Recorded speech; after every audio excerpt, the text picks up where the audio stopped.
Mesdames, Messieurs, grâce et paix. Aujourd'hui, 7 novembre, nous allons parler des peines du purgatoire. La principale peine du purgatoire n'est pas celle du feu, si terrible soit-elle. Une peine plus grande est celle que les théologiens appellent la peine du damné.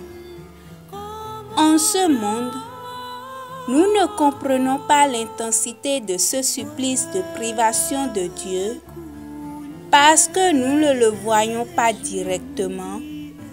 Nous ne l'aimons pas de tout notre cœur, de toute notre force, de toute notre âme. Nous ne pensons pas souvent à lui. Mais les âmes du purgatoire ont entrevu Dieu au jour du jugement et un grand spectacle, selon l'expression de saint Ambroise, s'est offert à leur regard. Dieu s'est découvert à elles avec toutes ses perfections adorables. Il a imprimé si vivement son image dans leur esprit.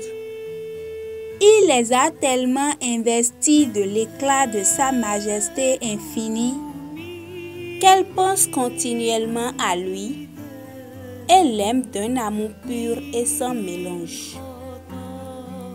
Dans le purgatoire, l'âme est exilée, non de sa patrie de la terre, mais de sa patrie céleste.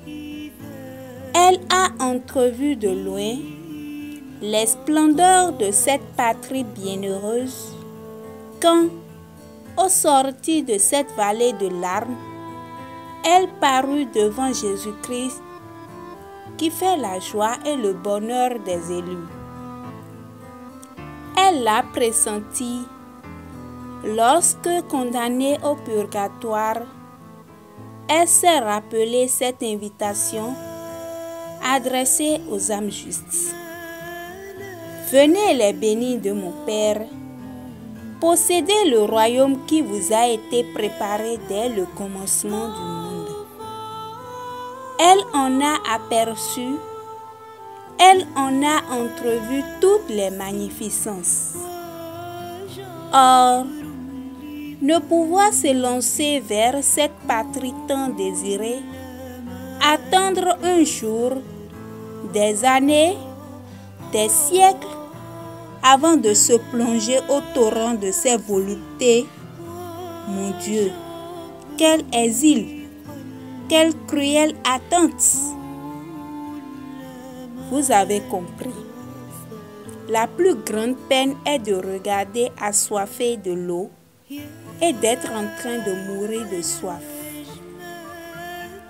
Ô Jésus, appelez vos enfants et nos frères au bonheur éternel et que la lumière qui ne s'éteint plus luise sur eux, qu'ils reposent en paix. Amen. Merci de nous avoir suivis. À demain pour la suite.